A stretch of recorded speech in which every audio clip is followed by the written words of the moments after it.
আমাদের এই সাহিত্যাঙ্গনে জলজল করছেন কাজী নজরুল ইসলাম, পল্লী কবি জসিমউদ্দিন, এই যে কিছু আমাদের সঞ্চালক, উনি কবর কবিতাটা আমাদেরকে একটু শোনালেন আবৃত্তি করে। এই কবর কবিতা শুনে কারো চোখে চোখ ঝাপসা হয়ে যায়নি, এরকম পাঠক বা এরকম শ্রোতা আমরা খুঁজে পাবো না।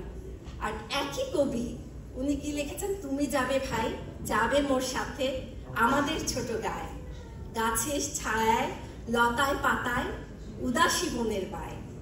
এই কবিতাটা শুনে প্রবাসে বসে আমরা যখন শুনছি তখন কি আমাদের মনে হচ্ছে না যে আসলেই তো উদাসী বাতাস বয়ে যাচ্ছে?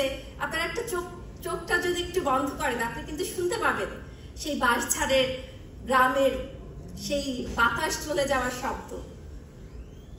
এই ওনাদেরকে কি আমরা সেভাবে আনতে পেরেছি?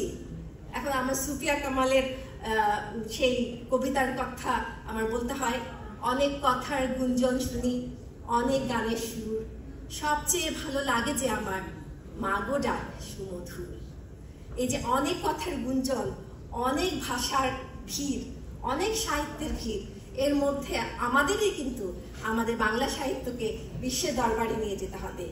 এখানে আপনাদের প্রত্যেকের, আমার যেমন দায়িত্ব আছে, আপনাদের আপনারা প্রত্যেকে হচ্ছেন বাংলার রিপ্রেজেন্টেটিভ, বাংলাদেশের রিপ্রেজেন্টেটিভ।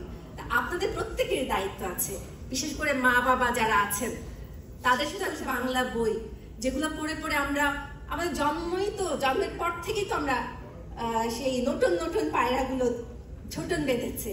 এই ধরনের ছোট ছোট কবিতাগুলো যদি আমরা এখন থেকে শিশুদের হাতে তুলে দিতে পারি, আর আমাদের এখানকার শিশুরা অসাধারণ, তাদের মেধা এবং এত মেধাবী, সেটা আমরা কনসুলেটে আমরা দেখি। আমরা প্রায়, আপনারা দেখে থাকবেন যে আমরা কনসুলেটে অনেক সময় বাচ্চাদেরকে নিয়ে, বেশিরভাগ প্রোগ্রামে আমরা বাচ্চাদেরকে উদ্দেশ্য করে, বাচ্চাদেরকে ইনভলভ করে করার চেষ্টা করি। এর একটাই আমাদের উদ্দেশ্য থাকে যে কিছুটা হলেও কনসুলেটের প্রোগ্রামে অংশ নেওয়ার যে ইয়েতে